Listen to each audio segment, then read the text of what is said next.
What's up, dudes? Today I've got a hot take for you, and that is why everybody's first rifle should be an SPR build. Let's get into it.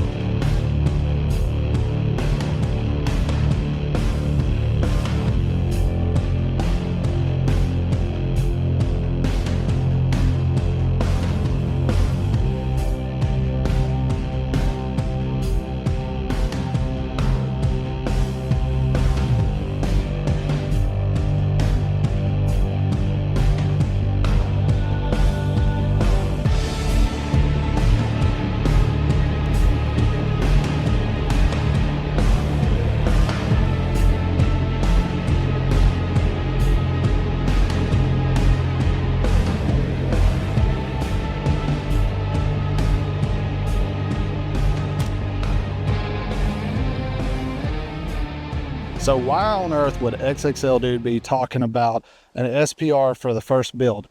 And this is going to tag along with the last video we did. We kind of started over talking about the American guerrilla insurgency and the Minuteman Act and how all this is going to be a broader overall series. And a lot of you are going to jump into this like at a current video. It's going to tie together, but it's not going to be dependent of you watching the other video, although it'd be really cool of you if you did. So talking about an SPR build, and we're going to go over this rifle. We're just going to hit it with the POU, the philosophy of use first, on an SPR build. And so it can't, SPRs came about in the late 90s, early 2000s, with the Mark 12 and the military's desire to have a rifle that would reach out a little bit better, than the standard M4. And, not as antiquated as like your M16A2 and like the A4 was kind of coming to fruition then, but not in full use.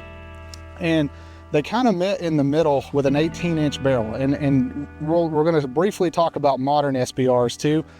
And that is SPR, Special Precision Receiver, Special Precision Rifle. Basically what we're talking about is a more precision setup AR-15. A big giveaway is going to be a better magnified scope. And like I said, we'll go over more of it. This one is a 4-16.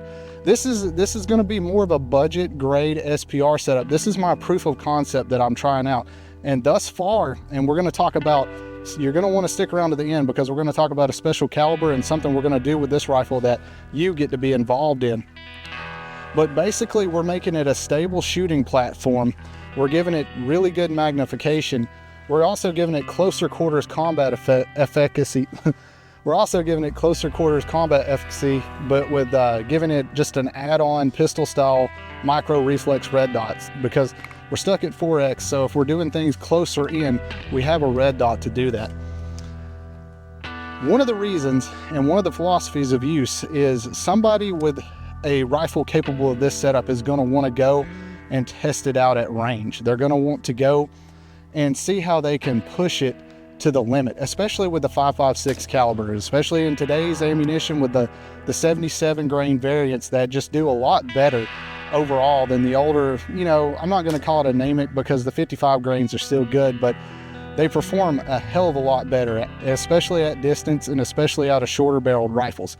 So a lot of times I like to look at SPRs built within, a 16-inch to an 18-inch barrel range. When you're approaching that 20-inch and longer, it's getting to be a burden, especially if you want to add a suppressor, which, I'm going to go ahead and spoil it. We're planning on doing that with this setup.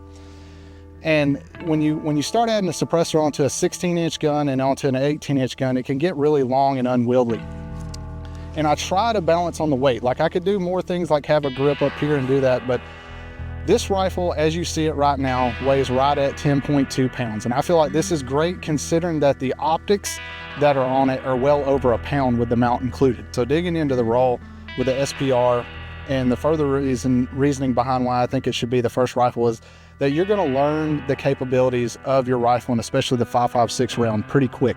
Especially with having a lot better magnification, it's going to afford you the ability to really get out to range, beyond 300-400 yards and just see what the round has. And then by doing this and gaining that experience, it's going to make you a better shot. You're inherently going to get better at shot placements. And it's also going to make you better at running shorter variant rifles and combat setups with red dots. But one of the biggest things of having something like this and learning it is you're going to be an asset to the team, because it's essentially if you train and do things the right way, I'm not saying just by having the rifle, it's the Indian, not the arrow. So please know that you're going to have to get out here and do the things and go through the motions and learn your drops and learn how to use your rifle effectively. But becoming a better shooter, especially at distance, is going to make you an asset to any team. And starting with what we said on teamwork, it may be a situation where you are the only person on your team. You're looking for people. So I feel like, and I'm going to dive into this, there's going to be more videos of this coming along. So rest assured, and go ahead and hit that subscribe button, like this video, help the algorithm. But rest assured that we're going to talk more about this subject. I'm just touching on it. But say you are the single person. I know all the hoopla about, lone wolf stuff, it's going to get you killed and everything else. That's true. But if you perfect your craft, and this is not something that's sustainable, so let me make sure you understand it's not a sustainable thing. But if you were a singular person or a two-man team, there is a lot of havoc you can create by being able to reach out and touch people at longer range and create that standoff between you and them, especially with the caliber that this rifle is chambered in, that we're going to get into. Having that ability is going to make you an asset to a team, and having the ability to walk and move just like a ghost through terrain such as this to get to an objective, and maybe you're just observing an enemy element or something of that nature.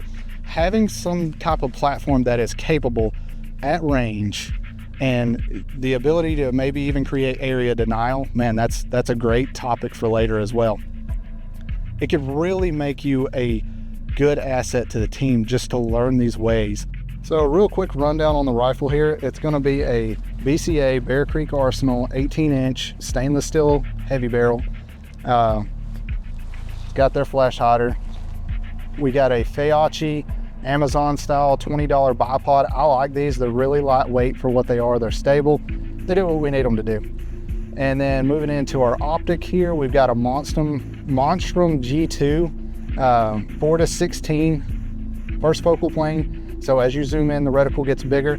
Then we have their Monstrum sight that has options for an offset red dot. This is a RS10 by Primary Arms. Does pretty good, shake awake. So far, I'm liking this setup, and it's pretty lightweight for here. And then it's just the bare bones basic way that the Gen 3 BCAs come. So let's talk about the big difference that we have with this particular setup versus the normalized SPR. And the elephant in the room is this, as you can tell from here, this is not a standard 5.56 gun. In fact, it's not even a 5.56 gun. This right here, come in a little closer. This is your 77 grain clone twin variant right here. This is what we're running. That is 6.5 Grendel. And I don't think this round gets enough. Let's see if I can. And that's going to be a Hornady ELD match 6.5 Grendel on here. 6.5 Grendel. It is much more, I'm going to raise it up here, much more of a bullet than your standard 5.56. And I don't think 6.5 Grendel gets enough credit for its ability. Now there are going to be some shortcomings, and there's a reason why Bear Creek Arsenal, just to be full disclosure, reached out to me, asked me if I wanted to try a rifle out, and they told me to pick, and so I picked this one and one other, and we'll be doing it in a later date. But I've been wanting to try 6.5 Grendel, and this afforded me to speed up the process, if you will, and actually get into one. And I didn't want to be into one expensively because I'm going to talk about some of the quirks of it, and I just wanted to test out for myself before I built like an all-out, higher end gun. Most of my combat rifles, combat ready, go to war rifles, I build myself. And with this one, I can kind of cheaply see what we see, test it out and see. And the main thing here, we're running a 25 round magazine. So it runs 25 rounds. So there is going to be a trade-off with Grendel because it's a larger, fatter round, and its parent case is a 222 Russian, I think it is, or 220 Russian, something like that. It and 300 black and some other rounds are and 7.62 by 39.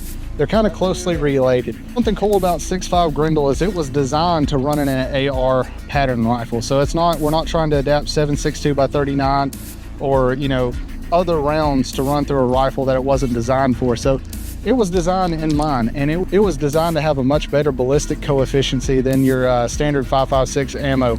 And so they kind of designed this bullet with an SPR in mind. And one of the big things that we'll get into here with Grendel is it's starting to get more affordable.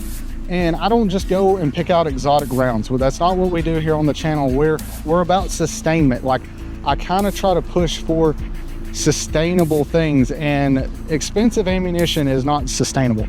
Right now, this Hornady ELD match comes in around 23 bucks for a box of 20, which is not bad. That's going to be right there with your other ammo. And something else that's cool about it is you can look online. Like, a lot of what I was shooting and grouping with was AAC ammo from PSA, and it was like $13.99 a box of 20. So that gets us into a really good realm. That's right around a 77 grain variant price line. You know, it's right around there, maybe even a little cheaper than some of them that are out there.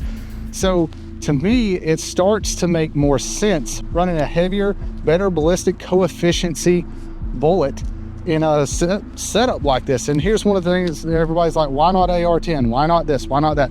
Quite frankly, yes, I do want to get into AR-10s, but there is a lot of tuning issues. There's a lot of variables with AR-10s and getting them to run right, especially suppressed. You can run into a lot of issues and spend a lot of money to get it to where it runs somewhat reliably suppressed. And then you have to deal with the fact that an AR-10 variant rifle is heavier. It's a much heavier gun. This still runs in the AR pattern receiver.